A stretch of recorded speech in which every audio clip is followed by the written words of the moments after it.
Aujourd'hui, du coup, nous allons nous intéresser à deux notions qui peuvent parfois vous poser problème, qui sont la notion de croissance extensive et de croissance intensive.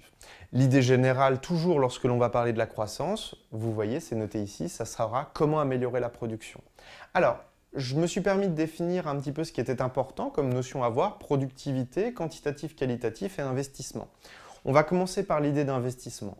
Par exemple, l'entreprise DigiSchool, vous pourrez taper sur Internet investissement DigiSchool et vous allez trouver un certain nombre de sites qui vont vous expliquer que l'entreprise DigiSchool a investi 7 millions, 14 millions, 100 millions. C'est des chiffres totalement fictifs, mais l'idée qu'il y a derrière, c'est la suivante. DigiSchool veut augmenter sa production, peut-être proposer plus de vidéos sur Internet. Elle a deux choix. Soit elle met en place ce qu'on va appeler une croissance de type extensive, soit elle va mettre en place une croissance de type intensive. N'oubliez pas qu'on l'a déjà dit précédemment, normalement vous êtes censé être au courant, pour obtenir de la croissance, il y a déjà deux facteurs, travail et capital. L'idée c'est que si je suis dans une croissance de type extensive, comme son nom l'indique, j'étends les choses. Donc dans ce cas, je vais être dans un processus de type quantitatif. J'augmente la quantité des facteurs de production.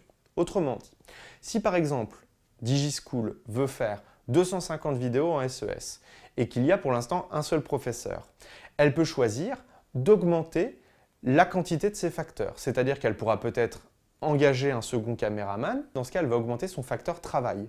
Mais s'il y a le caméraman, elle va certainement devoir augmenter aussi son facteur capital pour pouvoir fournir un nouveau studio d'enregistrement. Donc là, vous voyez qu'on va augmenter la quantité. Le but, ça va être de produire plus. Maintenant, par contre, elle n'est pas forcément obligée de faire ça. Elle peut aussi mettre en place ce qu'on va appeler une croissance de type intensive.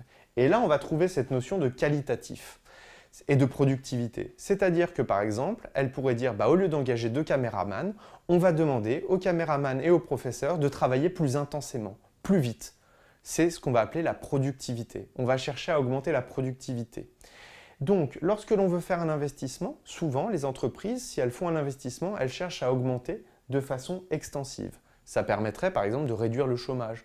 Toutefois, ce qu'on observe dans notre système actuel, c'est que la plupart du temps, les entreprises ont tendance à avoir recours à ce qu'on appelle une croissance de type intensive, donc elles cherchent à augmenter la productivité des travailleurs et des machines, du travail et du capital.